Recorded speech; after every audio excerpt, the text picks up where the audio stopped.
नमस्कार दोस्तों। एसएससी की फील्ड में इस समय बहुत उथल पुथल मची हुई है। आपने देखा होगा कि कुछ दिन पहले एसएससी ने एक नोटिस जारी किया था कि भाई जो हमारा एग्जाम कैलेंडर है उसको अभी हम अमान्य कर रहे हैं, उसको हटा रहे हैं और अभी नया रिवाइज्ड कैलेंडर आएगा और उसके लिए स्टूडेंट्स थोड़ा सा इंतजार करें, क्योंकि सीजीएल का नोटिफिकेशन आना था, डेट जा चुकी है और भी एग्जाम्स सारी चीजें आनी थी। तो अभी बहुत सारे प्रश्न स्टूडेंट्स के माइंड में हैं। पहला प्रश्न तो यही है कि एग्जाम कैलेंडर में समय क्यों लग रहा है। दूसरा प्रश्न कि क्या पैटर्न बदलने की किसी प्रकार की संभावना है। तीसरा प्रश्न कि क्या एजेंसी चेंज हो रही है, टीसीएस एग्जाम लेगा या कोई और एग्जाम लेगा। और इस प्रकार से कि आखिर ये सब क्यों हो रहा है और ये सब डिसीजन अभी क्यों एकदम से सामने आ रहे हैं, इस सब को मैं आपको बहुत कम समय में और आसान भाषा में समझाता हूं। और इस सब से स्टूडेंट को क्या अभी फायदे हो रहे हैं, नुकसान हो रहे हैं, या आगे स्टूडेंट को इससे क्या होने वाला है, उस पर हम बात करते हैं। तो आइए सारी चीजों को समझते हैं। देखिए, ये नोटिस आपने देखा जिसमें एसएससी ने कहा कि एग्जाम कैलेंडर को रद्द हटा रहे हैं, यानी अमान्य है, नया एग्जाम कैलेंडर आएगा। ठीक है, अब देखो, पहले आगे बढ़ने के आपको सारा पहले तो ये समझना है कि इस समय फिलहाल जो एसएससी का स्पेशली सीजीएल का जो एग्जाम पैटर्न है वो कैसा है। आपका पहले प्रीलिम्स होता है जो सिर्फ क्वालिफाइंग है, 100 क्वेश्चंस और 200 नंबर का ये पेपर होता है। फिर मेंस होता है जिसमें आपको पता है कि सेक्शंस तो मॉड्यूल्स तो बहुत सारी चीजें हैं, सब मिलाकर 130 सवाल होते हैं और हर सवाल आप देखेंगे तो कितने नंबर का है, हर सवाल 3 नंबर का है। और फाइनल जो मेरिट लिस्ट बनती है वो 130 प्रश्नों के यानी 390 नंबर के आधार पर ही बनती है। और यहीं से असली जड़ है जो सब चीजों को गड़बड़ कर रही है ना, इसको हम समझेंगे। अगर आप पुराना पैटर्न जानते हो तो पहले प्रीलिम्स 100 क्वेश्चंस का ही होता था, 200 नंबर का होता था। मेंस में आपके मैथ्स के 100 सवाल, इंग्लिश के 200 सवाल, टोटल 400 नंबर और एक डिस्क्रिप्टिव आपका 100 नंबर का होता था। और जो मेरिट लिस्ट बनती थी ना वो इन दोनों के आधार पे बनती थी, यानी प्रीलिम्स मेंस में आपके उसके बाद फाइनल मेरिट लिस्ट आपकी बनती थी, है ना। और ये एक बहुत बड़ा एडवांटेज था उस समय का। ठीक है, और आप यहां पर अगर देखेंगे तो हर प्रश्न जो है, अगर यहां पे आप देखें कि मैथ्स के 100 क्वेश्चन है यानी हर प्रश्न 2 नंबर का हो गया, और इंग्लिश का हर प्रश्न जो है वो 1 नंबर का हो गया। तो अगर ओवरऑल हम देखेंगे तो हर प्रश्न यहां पे कितने नंबर का हो जाता है, हर प्रश्न यहां पे 1.5 नंबर का हो जाता है ना। 400 क्वेश्चंस, 600 मार्क्स। बेसिकली हम इन 400 की अगर बात करते हैं, है ना, इन 400 की, और टोटल आपके जो 600 मार्क्स है तो 400 सवाल और 600 नंबर, यानी हर प्रश्न आपका जो है वो कितने नंबर का हो गया, 1.5 नंबर का। अब समझना, आज जो पैटर्न है उसमें हर प्रश्न 3 नंबर का है और जो पुराना पैटर्न था उसमें हर प्रश्न 1.5 नंबर का है। ये बात आपको समझ में आ गई। अब आगे चलते हैं। अब सबसे बड़ी जो प्रॉब्लम है, मैं आपको कुछ डेटा पर लेकर चलता हूं, आपको इससे समझ में आएगा। दो स्थितियों को हम समझ रहे हैं, एक समझ रहे हैं 2024 की और एक स्थिति को हम समझ रहे हैं कि 2020 में क्या था। ठीक है, देखो, जितने कम प्रश्न होंगे उतना ज्यादा कैलकुलेशंस, नॉर्मलाइजेशंस और बहुत सारी चीजों पे असर पड़ता है।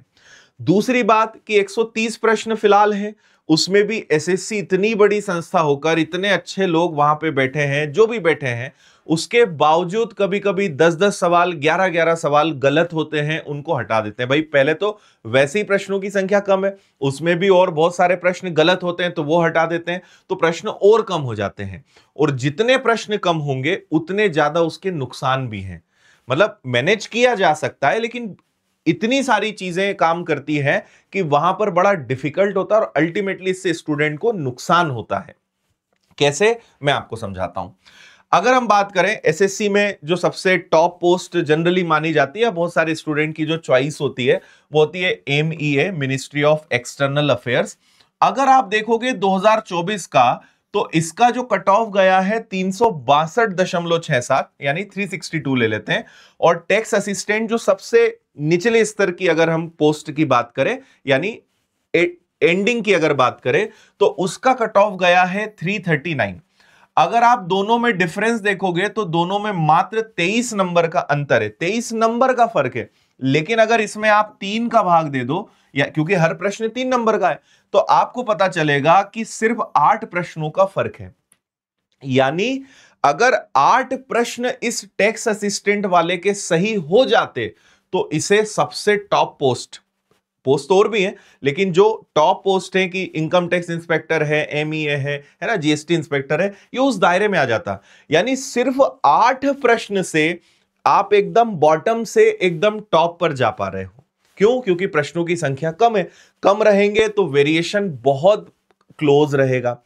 अब आप इसको और बेटर समझ पाओगे जब मैं आपको 2020 का समझाऊंगा। 2020 में क्योंकि उस समय प्रश्नों की संख्या, मार्क्स ज्यादा होते थे, 2020 में जो आपका मिनिस्ट्री ऑफ एक्सटर्नल अफेयर वाली जो पोस्ट है उसका कट ऑफ 600 था, और सबसे लोएस्ट अगर फिर टैक्स असिस्टेंट की बात करें तो उसका कट ऑफ 526 था, यानी 75 मार्क्स का डिफरेंस। और क्योंकि हर प्रश्न 1.5 नंबर का था, तो अगर इसमें मैं 1.5 का भाग दूं तो 50 प्रश्नों का फर्क था।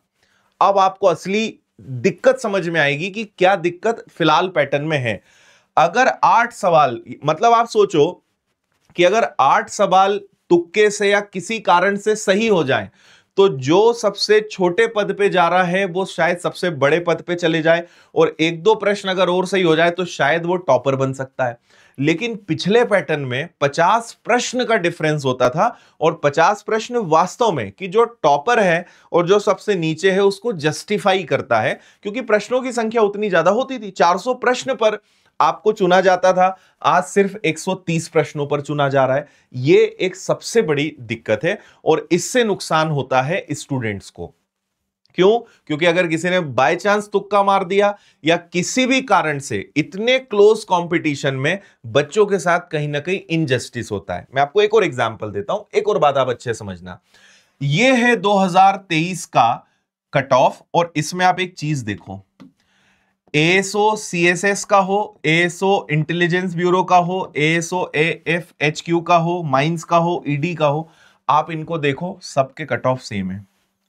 अब यहां अगर सबके कट ऑफ सेम है, आप कैसे तय करोगे? भाई मैं चाहता हूं कि मैं इंटेलिजेंस ब्यूरो में जाऊं, मेरी प्रायोरिटी वो रही होगी, है ना, लेकिन मुझे शायद वो ना मिल पाए क्योंकि कट ऑफ सबके सेम है। और ये सिस्टम का एक बहुत बड़ा लूप होल है, ये एक बहुत बड़ी समस्या है।